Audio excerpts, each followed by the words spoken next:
yes, it is very much a possibility that one can transform his form if he wishes to. And even today, it is a phenomena that's been witnessed by many people, particularly Hanuman the devotees. The occult sciences have many aspects to it. One Veda is dedicated towards this.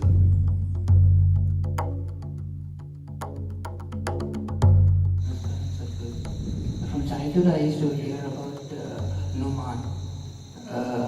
About what? Hanuman. Hanuman. He used to take giant forms whenever he wanted. He used to fly. He used to have a very small, he used to concise his body to smaller size. Was it real or just any fictionary or symbolic,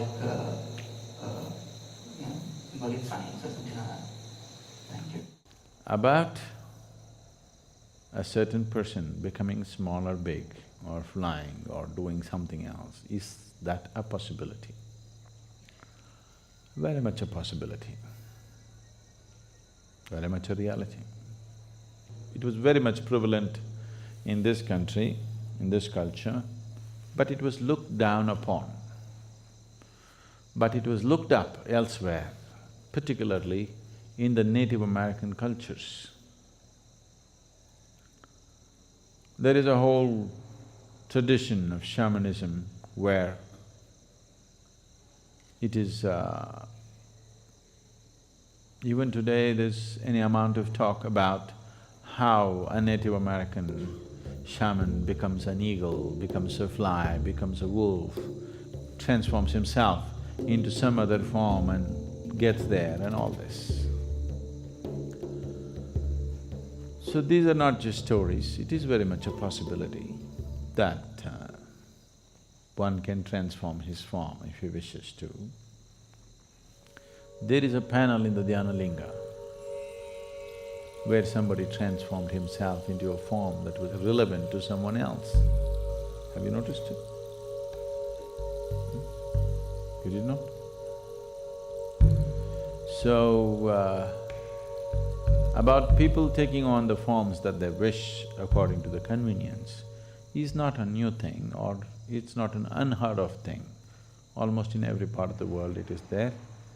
Particularly it is being publicized in a big way about the North American and South American shamans these days, about shamans becoming eagle and becoming wolf these two forms are very common for them.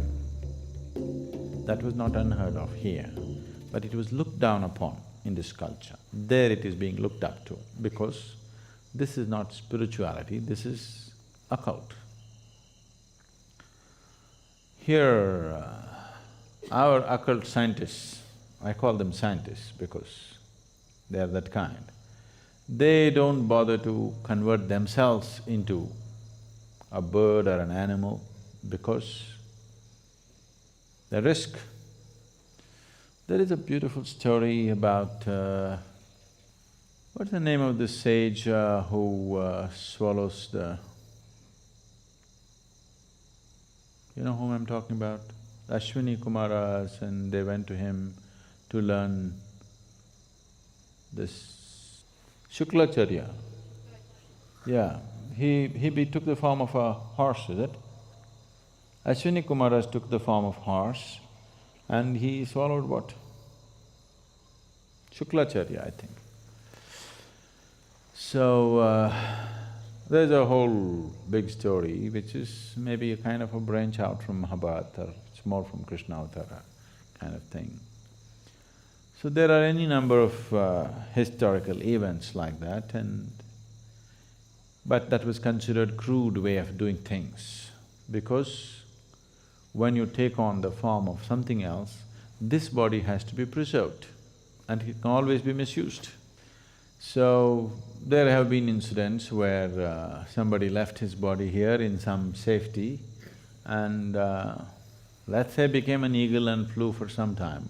But when the eagle came back, the body is gone. Now what does the eagle do? A eagle comes and sits here and says, I am a yogi. pathetic state, isn't it? Because you cannot fly, you think being an eagle is a big thing. Being an eagle is not a big thing. Though he flies high, he's only looking down all the time. It's better to sit here and look up rather than go up and look down. Really. So, here, the occult scientists evolved other kinds of methods. That is, they themselves do not take on other forms. They pick other forms and make the forms work in a certain way. They will take a certain animal. Usually, one thing that is heavily used is a chicken. Oh, you think that's a waste, huh? So, they will release the chicken has to be young and vibrant chicken, uncooked. So, release the chicken's life and use that life form to do certain things for you.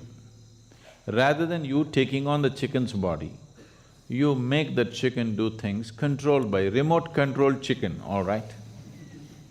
A remote-controlled chicken is better than you becoming a chicken, isn't it? Because you becoming a chicken, there is a risk. You left your body and you went out as a chicken and tried to do something and you've become somebody's tandoori. So, they evolved better, more sophisticated methods to deal with the same things. Is that possible? Hanuman becoming small, big, very much possible. And even today, it is a phenomena that's been witnessed by many people, particularly Hanuman devotees. Change of form is a very common thing among the devotees of Hanuman even today, because that is the trend he set. Hanuman is a superman. Okay, a little bit of tail and facial features, the rest is Superman. He is a Superman. His strength is his devotion.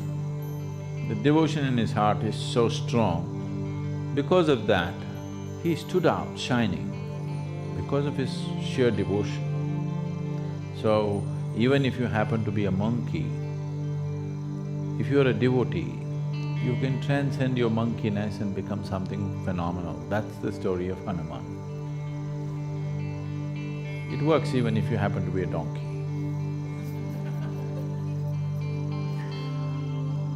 So, yes, the occult sciences have many aspects to it.